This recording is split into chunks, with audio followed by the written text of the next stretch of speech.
Better to have a short life that is full of what you like doing than a long life spent in a miserable way. Welcome to Footwork. To bring it back to Detroit City too, you've stayed loyal to this club in a way. I mean, you went abroad and came back and tried some other things, but I mean, can you just speak on what it is like that makes Detroit City so special for our foreign listeners who may not know? It's just it's a very, I mean, I've never been to a game and I hope that changes soon, but You guys gotta come. I've seen the videos and like, I mean, you guys hosted St. Pauli one year, so our German listeners, of course, know Pauli, and I mean, just the passion that the fans have, and like the way that the club sets itself up from youth to, you know, equality wise and giving opportunities to all, it just seems super special. So, I mean, can you just touch on Detroit City for us? Yeah, so it started 2012.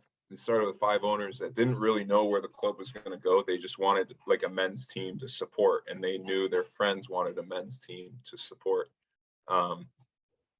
So they started this club, not really, again, not knowing where it could go or where the potential could be. They started in the NPSL, and from day one, like, they were at a high school football stadium. They were getting 1,500 fans first year, every game. Mm-hmm. And that was for the first 3 years. They were getting 1,500 to 1,700 fans, like every week in, week out for an NPSL game. You're talking like college kids just needing a team to play for in the summer. Mm-hmm. And I mean, if you aren't on Detroit City, like if you're on FC Buffalo, like you're just coming to Detroit City for a game, not really knowing what to expect, and then you have 1,500 fans like throwing smoke bombs. Yeah. You got drums playing. Like, it, in terms of like the fan support from day one, it's been such like a European feel. Yeah. You got the smoke bombs. You got, no pyro. There's been no fire. I maybe like early in the. Yeah, but then the camera starts to turn on. So that kind of got knocked down. They got the drums. I mean, these fans are chanting all game long.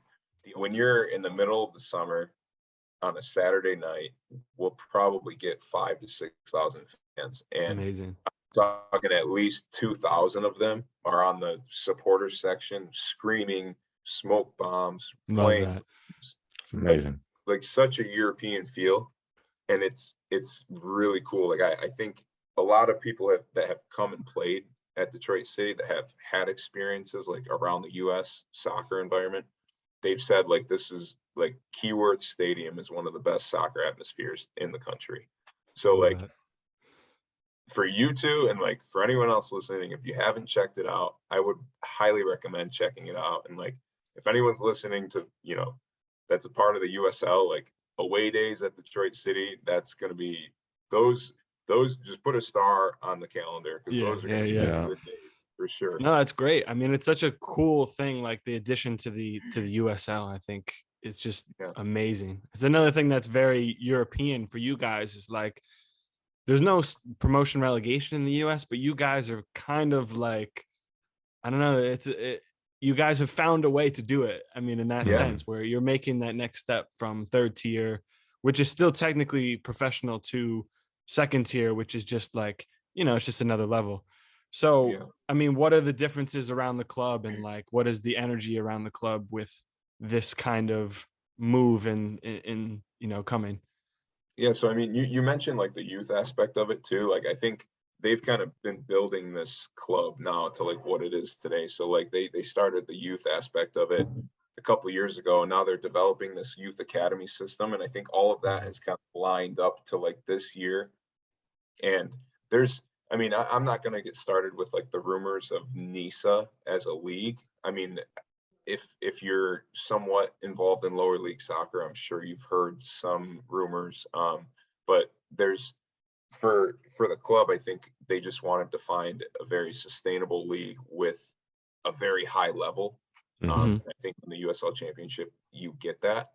I don't know how long the club's been kind of talking about the move with the league, but there's been rumors before, and they kind of surfaced again this year. And sure enough, I mean, it's happening. So, but like the whole energy around the club over the last year has kind of been like, we're going to be the big club of Michigan. Like, we're going to be the, Detroit soccer club. And they've kind of established that, and like made a footprint around Metro Detroit.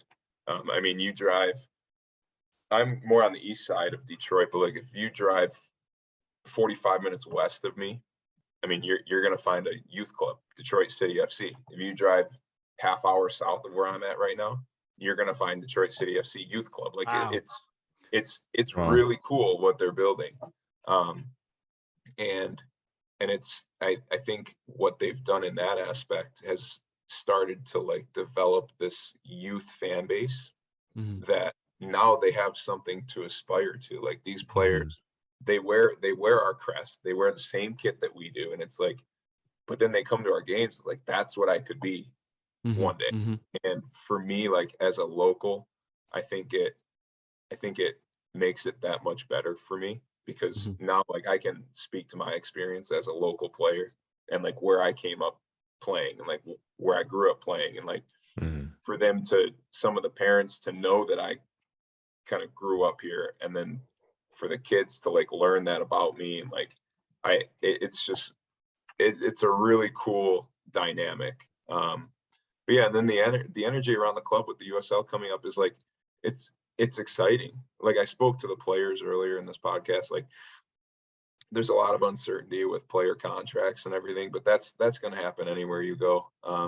Especially if you're going up a league. Like, you get promoted in Europe, half the roster might not stay, and that's the reality of it. So, but the energy in terms of like the ownership and the front office is like, you can tell something was brewing all summer long. I mean, they're bringing in a ticket sales guy that worked with the Detroit Tigers of the MLB. So it's like, you're bringing in someone like that, you have big aspirations to like bring in a lot of fans. So, yeah, I mean, it's exciting. It's an exciting time to be just involved in soccer in Michigan.